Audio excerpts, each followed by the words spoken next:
Kim Jong Un, ये नाम सुनते ही दिमाग में एक ही छवि आती है, एक क्रूर तानाशाह परमाणु हथियार। पर क्या कोई सोच सकता है कि यही शख्स कभी स्विट्जरलैंड में बास्केटबॉल का दीवाना था? आइए, आज इसी रहस्यमयी नेता की कहानी को परत दर परत खोलते हैं। तो सबसे बड़ा सवाल यही उठता है, आखिर एक स्कूल में पढ़ने वाला लड़का जिसे बास्केटबॉल से प्यार था, वो दुनिया के सबसे खतरनाक तानाशाहों में से एक कैसे बन गया? ये जो बदलाव है ना, बहुत ही चौंकाने वाला है। चलिए इसके पीछे की पूरी कहानी जानते हैं। कहानी शुरू होती है किम जोंग अन के बचपन से। और उनका बचपन वो एक नहीं बल्कि दो बिल्कुल अलग-अलग, एक दूसरे से जुदा दुनियाओं में गुजरा। उनकी परवरिश में ना एक अजीब सा गहरा सा विरोधाभास था। एक तरफ तो थी स्विट्जरलैंड की आज़ाद हवा, जहां वो एक फर्जी नाम से जी रहे थे, एक प्राइवेट स्कूल में पढ़ते थे और बास्केटबॉल के तो दीवाने थे। और फिर इसके बिल्कुल उलट दूसरी तरफ था नॉर्थ कोरिया। यहाँ वो थे सुप्रीम लीडर के बेटे, दुनिया की असलियत से, सच्चाई से मीलों दूर, एक सोने के पिंजरे में कैद। वेस्टर्न दुनिया का ये अनुभव खत्म हुआ और उन्हें वापस घर बुला लिया गया, लेकिन इस बार उनका दाखिला किसी आम स्कूल में नहीं हुआ। बिल्कुल नहीं, उन्हें सीधे नॉर्थ कोरिया की सबसे बड़ी, सबसे प्रतिष्ठित मिलिट्री यूनिवर्सिटी में डाल दिया गया और यहीं से उनके आने वाले कल की, उनकी भूमिका की नींव रखी जानी शुरू हो गई। चलिए अब आगे बढ़ते हैं और देखते हैं कि कैसे कुछ ऐसी घटनाएं हुईं जिनकी किसी को उम्मीद नहीं थी और उन्होंने किम जोंग उन को सीधे सत्ता के शिखर पर ला खड़ा किया। साल था 2011। किम जोंग इल, उनके पिता, की अचानक दिल का दौरा पड़ने से मौत हो जाती है और इससे सब हैरान रह जाते हैं। सत्ता की बागडोर आ जाती है एक सिर्फ 27 साल के नौजवान के हाथ में। नाम था किम जोंग उन, जिसके पास सच कहें तो शासन का कोई खास अनुभव था ही नहीं। फौरन उन्हें ग्रेट सक्सेसर यानी महान उत्तराधिकारी घोषित कर दिया गया। अब वो किम वंश की तीसरी पीढ़ी थे जो सत्ता संभालने जा रहे थे। सत्ता में आते ही किम जोंग उनका सबसे पहला, सबसे जरूरी काम था अपनी पकड़ को मजबूत करना, और इसके लिए उन्होंने जो रास्ते चुने वो बेहद बेहद क्रूर थे। उन्होंने किसी भी तरह के खतरे या चुनौती को बिल्कुल बर्दाश्त नहीं किया। उनके रास्ते में जो भी आया, जो भी उनके लिए खतरा बन सकता था, उसे बेरहमी से रास्ते से हटा दिया गया। इसमें उनके अपने सगे, अपने खून के रिश्ते भी शामिल थे।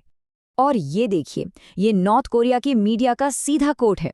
उनके अपने चाचा जांग सोंग थाएक को मौत की सजा देने के लिए इसका इस्तेमाल किया गया। कहा गया कि वो कुत्ते से भी बदतर थे। जरा सोचिए, ये शब्द उनकी क्रूरता की हद दिखाते हैं। और ये सिर्फ बातें या अफवाहें नहीं थी, ये हकीकत थी। 2013 में उनके ताकतवर चाचा जांग सोंग थाएक को सजाए मौत दे दी गई और फिर 4 साल बाद 2017 में उनके सौतेले भाई किम जोंग नाम की मलेशिया के एक एयरपोर्ट पर एक बहुत ही खतरनाक जहरीले नर्व एजेंट से हत्या कर दी गई। अब बात करते हैं उस पॉलिसी की, उस नीति की, जिसने पूरी दुनिया में किम जोंग उन के शासन को एक पहचान दी है। इस पॉलिसी का नाम है ब्योंगजिन पॉलिसी। अब इसका मतलब क्या है? बहुत सीधा सा मतलब है, एक ही वक्त पर देश की इकोनॉमी को भी आगे बढ़ाना है और अपने न्यूक्लियर वेपन्स प्रोग्राम को भी। यानी एक हाथ में रोटी तो दूसरे हाथ में बम। ये सिर्फ एक पॉलिसी नहीं थी, ये नॉर्थ कोरिया के लिए अपनी एग्जिस्टेंस, अपने अस्तित्व को बचाने की एक स्ट्रैटेजी थी। मतलब परमाणु हथियार विदेशी हमलों से बचाएंगे और उस सुरक्षा की छत्र छाया में इकोनॉमी को आगे बढ़ाया जाएगा। और इस पॉलिसी का असर उनके कामों में साफ साफ दिखता है। एक तरफ उन्होंने लगातार मिसाइल टेस्ट किए, न्यूक्लियर टेस्ट किए। उनका मकसद था ऐसे हथियार बनाना जो सीधे अमेरिका तक मार कर सकें। और वहीं दूसरी तरफ उन्होंने वो किया जो किसी ने सोचा नहीं था।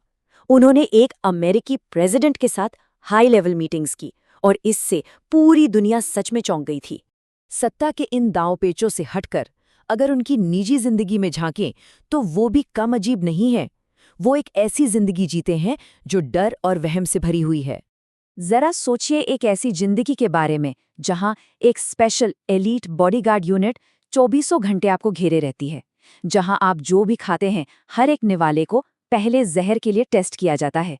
यहाँ तक कि उनके पर्सनल वेस्ट को, उनके कचरे को भी इतनी सावधानी से मैनेज किया जाता है कि कोई भी विदेशी इंटेलिजेंस एजेंसी उनकी हेल्थ के बारे में कोई जानकारी ना निकाल पाए।